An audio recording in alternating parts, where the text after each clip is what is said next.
Hi lovely Leos, welcome to your reading for the 6th to the 12th of March. This is the first reading I'm doing this week, and it looks like you've got the best reading already. I mean, if you know anything about tarot, you've got some magnificent cards here, absolutely brilliant. Let's get straight to it. It's a 5-card horseshoe spread, so present position, present expectation, unexpected, short-term future, so that's all of next week. Magician, just brilliant. Long-term future, 1, 2, 3 weeks, something like that. 10 of Cups, also brilliant. You know, basically it's brilliant, brilliant, brilliant, brilliant, brilliant, brilliant. Unless you've got a load of cards waiting to come out, a load of sword cards waiting to come out on this clarifying deck. You're in for an astonishingly good week again, Leo. So let's get to it. On the base of the deck, you've got the Emperor card. It could be about, I'm deciding whether to go into shadow work or not. And shadow work would use the bottom card for the sort of things that are in your subconscious and quite unknown. At the moment, I'm reading this as a theme for the read. So the Emperor is an amalgamation of all 4 kings. So he is sophisticated, mature, experienced energy. So he doesn't get into a flap. And again, tarot is gender irrelevant. You know, tarot doesn't care if you identify as a paperclip. It's uninterested. There is masculine energy and feminine energy. Masculine energy is about the self, it's about protection, whereas feminine energy is about caring and nurturing and about outside the self, you know, others. So again, you know, in really kind of typical stereotypical models, you've got the stern 1950s father and the sort of 1950s housewife. I think they're both outdated models, by the way. I'm not suggesting that at all. But there was a very clear delineation between masculine and feminine. And what you've got here is masculine, feminine, masculine, feminine, masculine, feminine. So you've got the fool's earthly parents, which the Emperor and Empress, and the fool's spiritual parent or spiritual guide in the High Priestess and Magician.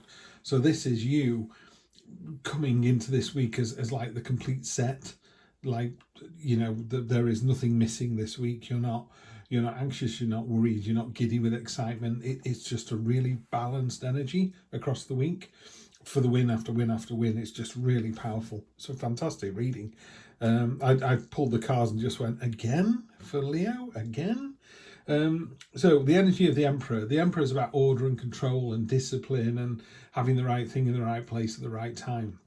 And it's not order and control as in trying to take over someone else's life. It is the classic, come on, let's all go to the seaside, or let's all go to the mountains for a skiing weekend. And when you get there, somebody goes, oh, I haven't brought a lanyard for the lift pass, or I haven't brought a towel for the beach. The Emperor energy is all that kind of got it. We had this last year, so we left these at this place, so we knew we'd have them if we needed them. It's about being more than ready. Yeah, so that's your energy this week. You're more than ready for whatever anything throws at you. Empress card. If you are trying to get pregnant, it's a fantastic card. If you're not trying to get pregnant, just take the proper precautions, be sensible. It is a card of fertility and abundance and nature and cycles.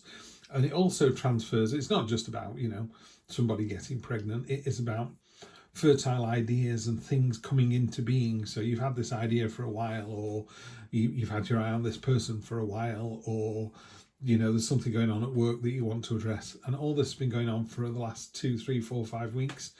And that's the feeling I get from your previous readings as well. All your previous readings have been pretty much off the charts amazing, but they all felt like they were going somewhere. This feels like the week. This feels like the triumphant week. So again, it's a very sensual card as well. It's a card about, I mean, there's so much loving control here, you know. Control always sounds like you're controlling someone else, and it's not. It's just about, imagine if you're in control of your own emotions, you're in control of your own senses, you're in control of your own expletives, you know. It's that level of control across everything, and tied in with this lovely kind of nurturing, caring, giving, warm, you know. It is a sensual card, the Empress. It's a beautiful, delicious card, Great energy. Of the two, I think I'd take the Empress energy. You can talk yourself out of anything with the Empress. And then you've got the High Priestess. That's your present situation. Your present expectation is maybe having to rely on your subconscious and your intuition, and maybe just, what did they mean when they said that? How did they look when I told them about this situation? So it's digging a little bit deeper. And I think it's because you're in this lovely, secure place at the moment. Some days you just get up and just think you look fabulous and think you're going to have a great day, and you do. There's an argument of, did you have a great day because you were determined to do that, or were you getting up in that great mood? What gave you a great day? Or were you going to have a great day anyway? We can talk semantics for hours, but you're in such a good place at the moment, and you're still able to just go, I wonder what's the meaning behind the question. I used to see a therapist and she used to say that to me. She said, it's not the question, it's what's behind the question. So how are you doing? How are you feeling? How's your partner? How's work? Someone's asking, they're asking for a reason. They want to get behind the veil. And this is a card of going behind that veil, looking at the mysteries, the unknown. So you've got the subconscious and the conscious. You've got the, I wonder if, and I know, it's a fantastic triptych here. Really is powerful. Unexpected. It's not really that unexpected, is it? This is going to give you freedom, celebration, a joyful resolution. So is that unexpected, Leo? You're getting out of bed with a smile on your face. You feel like you're in control of everything, even down to the subconscious what ifs. You're still going to come out the other side. But this is in the unexpected position, and this is what it says. The Four of Wands it's a 4, so it's stability. It's all 4 poles are in the ground. We're ready to start building from the ground up. And then the bird's broken its change, it's freedom, it's release. And it's someone hasn't set you free. You've just gone, enough of this, I'm going to break free. And that's what you've done. Short-term future, got the Magician. I mean, it doesn't really, other than the Sun card, which could probably beat that, you've got the Magician. The Magician is the master manipulator. And again, when you've got order and control and manipulation, you've got to be careful that people don't hear those words and think, oh, that means I'm going to become the next dictator. It doesn't mean that at all. It just means that all the good that you want to do in the world, you're able to manifest this week. You're able to create it. You're able to pull it out of the air and make something of it. As above, so below. Infinity symbol. You can do this all day long. You have you're the master of all these tools. The wands, the swords, the pentacles, the cups. You're just completely in control of all of them. It's just fantastic energy. There's not a bad card in this. And then the end result, the next 1, 2, 3 weeks, again, because you've got up with a smile on your face and you can see both sides of an argument, and you've got order and control, and you're manifesting, and the unexpected is working out better than you thought. All of this is leading to the magnificent 10 of Cups. 10 of Cups is a rainbow over a happy couple, a happy family. So it is that, it's happy family. It could be a proposal, a wedding proposal, or an engagement. It could be a party. It's a joyful kind of throw your arms up in the air and go, yes, result. So this just builds and builds and builds. What an amazing week. I feel sorry for the other 11 signs. I have no idea how someone's going to beat this, Leo. But then they don't have to, do they? Your week is your week. You work hard for it, You walk around with a smile on your face, you deserve it, Beautiful, talented Leos all end up at this channel, so there's no reason to expect it to be any different this week. Let's have a look let's clarify, see if I can't pull the 3 of Swords or something now for you. Just calm it down a bit. This is just an amazing, amazing read. Apparently you can have something called fanning powder to make the cards open a little better. 6 of Wands, triumphant victory. 9 of Wands, just keep doing what you're doing. 3 of Pentacles, sister, with the 4 of Wands as well. This is about sisterhood. This is about your network coming together. This is about having more support than you even thought possible. This is everyone else has got your back. Wow, the Magician and the Star. Let's just see what the last one is. I don't want to take that one. I want to find a card that... Did you never do that, where a card feels a bit warm to the touch or just wants to come out? They're not doing it yet. There it is. There it is. The Queen of Cups, completely in control with your emotions as well. Okay, so the Star, I've been talking about this the last couple of weeks. The Star, the one thing I like on this is seeing your reflection in the pool. One thing I would say about the clarifying cards here is they are just reminding you just how good you are. I mean, on paper, these top cards are just off the charts amazing. Yeah, you've got to work really, really hard to bring them back down, and you've not managed to do that. The reading underneath is just as good. The Six of Wands is about victory and triumph. It's about the knight coming back after the quest and going, you know, well done, you, fantastic.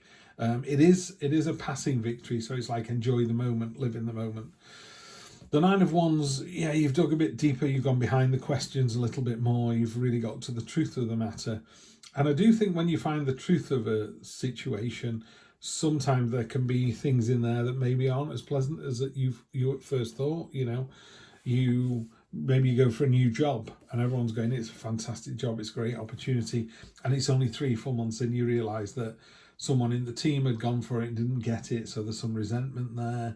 You know, there's something behind the story. Yeah. And this one is just talking about when you do find that out, just keep going. You know, there's a sense of, oh, you know, woe is me, I shouldn't have taken that job, or I didn't know that this person had been lined up for it for years and didn't get it. That's not on you. None of this is on you. Yeah. If you're with another partner and maybe that partner's got, you know, other commitments, maybe they got children from a previous relationship, that's still not on you. What is on you is making sure you do the decent thing in the first place. And if this is your soulmate, then you're supposed to be together, and the short-term pain will you know, be squashed by the long-term gain for all parties, you know. So that's all I'm seeing here, that it's a card of you heading towards the Ten of Wands, which is the burden card. But again, all tens are about you're almost there. You know, well, they are the completion. The nines are about you're almost there. So this is you're almost there, just keep going. This is really interesting. The unexpected card is, if we're telling this as a story, you know, everything's gone swimmingly. These are really powerful cards. Love it, love it, love it. You've dug a bit deeper. You've got to the real hub of the matter, and it's a little bit darker than you thought, and it's made you pause for thought a little bit. Then this network's coming. It's called the Sisterhood card, but the Three of Pentacles is a card of your network stepping up, and how can I put it? You know, when someone goes, oh, I've just been diagnosed with cancer, and mates come out of the woodwork, people from school you haven't seen for years, you know, people down the road that you didn't think of as neighbours, everybody suddenly appears. What can I do? What can I do? Do you want me to do shopping for you? You know, if you ever need any money, if you need a list to the hospital, all these kind of, oh, where did all that come from? That's what happens here in this unexpected bit. And it's a real benefit for everybody, that, and particularly in that explanation I've just given, that example. You know, a neighbour that you don't think of as a neighbour because they live a little bit further out than you thought, they knock on the door and go, I've made you a casserole, if you need a lift to the hospital, let me know. And you just kind of go, oh, you know what? I'm going to look in on that person. I'm just going to see that they're okay. I'm going to chat to them a little bit more. And it opens up your kind of network of people and makes you realise there's a big network out there that really got your back, Leo, really got your back. Short-term future, I mean, the star is about, you know, your North Star is about hopes, promises, dreams coming true. It's also about this mirroring. She's pouring water both into the pool and onto land, and it's about your conscious and subconscious coming together, and how, you know, water rises from the, you know, water on land goes into a pool or a pond, rises up as steam, turns into a cloud, comes back round again. It's this cyclical nature. You know, you can afford to pour the water away because it's going to come back around again. It's also mirroring here as well. She's really able to see herself as other people see her. Yeah. You if anything ever happened to you where you needed the support from other people, so many people would come and help, and you'd be like, oh, I didn't realise I had so many friends. I didn't realise I was this well liked. Didn't realise that, you know, all these people fancied me. You know, it's like, yeah, they do. There's a huge amount of people who, you know, try and do an exercise where you step out of yourself and do it as a third person. Rather than saying your name, you would say, I know someone who is a baker at a little village, and she, you know, does the Rotary on a Thursday, and she helps out with the Girl Guides on a Saturday, you know, and people say this about her. And you've got to be quite immodest to do that, but it's a really positive exercise to do. And then finally we get down to the Queen. This is the sort of long-term future. Again, you got the Ten of Cups and the Queen of Cups, so emotions are running high as well, but in a really good way, not in a negative way at all. So what does Heidi say? Heidi is the author of the Black Violet Tarot that I'm using here. So let's have a quick look. Queen of Cups, compassion, empathy, and inner calm. The Queen of Cups is intuitive, creative, nurturing, and the master of her emotion. She's sensitive, compassionate, and empathetic. Doesn't take on any negative energy that may surround her. She dips her toe in the water, which in tarot represents emotion, feelings, and subconscious, but she doesn't submerge herself in it. So there's this whole reading at the moment, Leo, of you being very aware this week, really aware of just how powerful you are. What you're not aware of is how well liked and well respected you are, and how that support is going to enable you to be this master manipulator and to get what it is that you really, really want. So if there's anything that's really top of your list this week, I would go and get it, because every box is being ticked. Every box. Have a fantastic week. I'll see you next week for more of the same. Take care.